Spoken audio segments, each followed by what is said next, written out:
पानी और खून एक साथ नहीं बह सकता।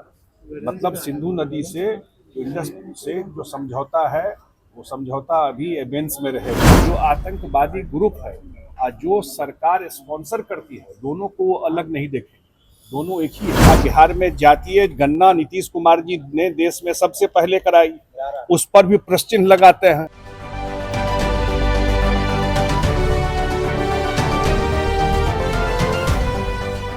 नमस्कार, स्वराज पोस्ट में आपका स्वागत है। मैं वेद सिंह।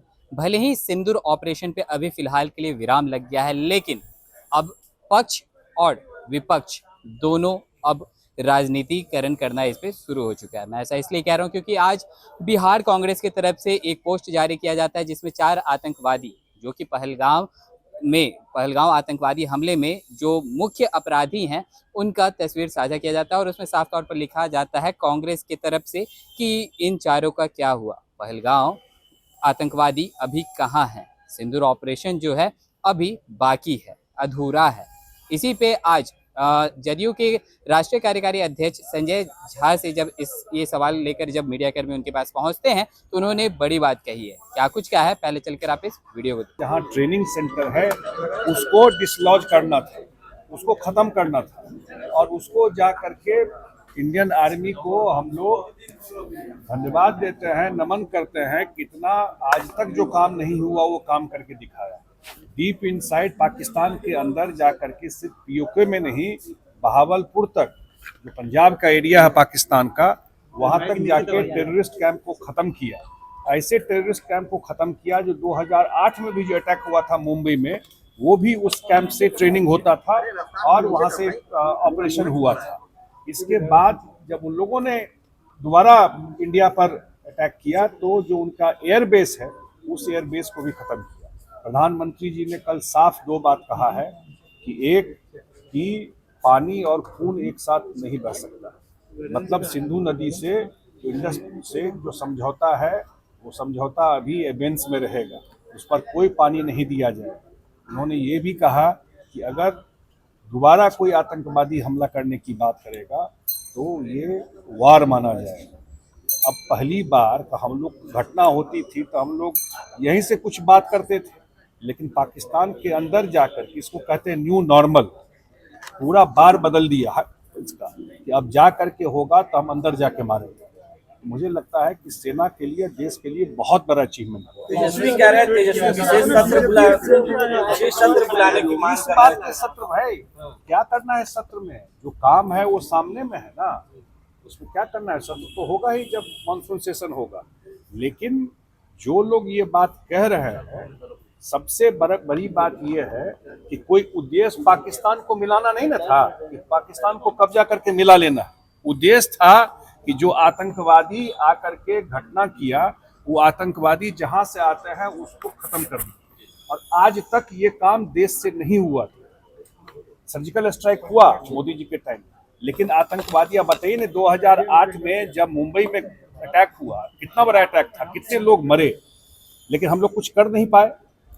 जो डिफेंस का आजकल आता भी है कि कहा भी गया, लेकिन आज तो जा करके डीप इनसाइड हम लोग उनके टेररिस्ट कैंप को हिट करके, डिमोलिश करके 100 से ज्यादा आतंकवादी मारे गए। बड़े बड़े आतंकवादी का नाम आया है और ये भी लोग देख रहे हैं। उन्होंने ये भी कहा है, बड़ी बात कहा है प्राइम मिनिस्टर ने, कि जो आतंकवादी ग्रुप है और जो सरकार स्पॉन्सर करती है, दोनों को वो अलग नहीं देखे, दोनों एक ही है। इसलिए कि जब वो क्रिमेशन हो रहा था तो वहाँ सब आर्मी के लोग खड़े थे, वहाँ तो उनके पॉलिटिकल लोग खड़े थे। इसलिए देश ने और भारत सरकार ने, प्रधानमंत्री ने बिल्कुल क्लियर मैसेज दिया कि इस पर अब कोई कॉम्प्रोमाइज नहीं होगा अगर देश के नागरिक पर किसी तरह का आतंकवादी घटना हो। कांग्रेस ने एक पोस्ट जारी किया, चारों आतंकवादी का क्या हुआ, सिंदूर ऑपरेशन जो अभी भी अधूरा है। अभी तक सिंदूर अधूरा है। ये तो कल प्राइम मिनिस्टर भी बोले हैं कि ऑपरेशन अभी चल ही रहा है, कहाँ खत्म हुआ है, ऑपरेशन चलेगा। अब ये सब क्यों नहीं पूछता है कि 2008 में क्यों नहीं ऑपरेशन किए थे? 2008 में अब ये तो कल तो सारा बात बताया ना प्रधानमंत्री।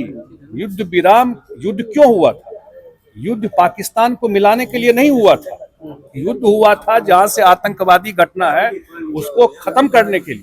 उसका 9 जो मेन सेंटर, वही तो बोल रहा हूँ, उसको खत्म कर दिया गया, और जो जो उद्देश्य था वो उद्देश्य अचीव हो गया। उसके बाद उन लोगों ने ही अप्रोच किया। कल प्रधानमंत्री ने कहा है कि डीजीएमओ जो उनके हैं उन्होंने अप्रोच किया, एक तरह से सरेंडर ही मानिए उसको, तब इंडिया जा करके इसको। लेकिन साथ साथ क्या कहा है, साथ साथ कहा है कि ये खत्म नहीं हुआ, अगर देश पर कोई आतंकवादी घटना होगा तो हम लोग इसको वार मानेंगे कि देश पर चढ़ाई हुआ, फिर हम लोग कार्रवाई करेंगे। अंतिम राहुल गांधी 15 तारीख को आ रहे हैं। राहुल गांधी 15 तारीख को आ रहे हैं, सर क्या कहेंगे राहुल गांधी? चुनाव है, स्वाभाविक है, इस साल चुनाव सिर्फ बिहार में है। अब हर एक पॉलिटिकल पार्टी को तो अब ध्यान आ रहा है, उनको भी बिहार के बारे में। अब बिहार में जातीय गणना नीतीश कुमार जी ने देश में सबसे पहले कराई, उस पर भी प्रश्न चिन्ह लगाते हैं, उनको तो कुछ समझ है नहीं। देश में जातीय गणना पहली बार नीतीश कुमार जी ने बिहार में करवाई, और जब मुंबई में इंडिया गठबंधन का मीटिंग था तो मुख्यमंत्री जी ने कहा कि आप अपने एजेंडा में लाइए कि हम जब सरकार बनेगी तो पूरा देश में करवाएंगे। कांग्रेस तो बाइकआउट कर दी, उसका कहाँ समर्थन किया उसने। उनको आ करके धन्यवाद देना चाहिए मुख्यमंत्री नीतीश कुमार जी का, इतना बड़ा काम बिहार में करवाया।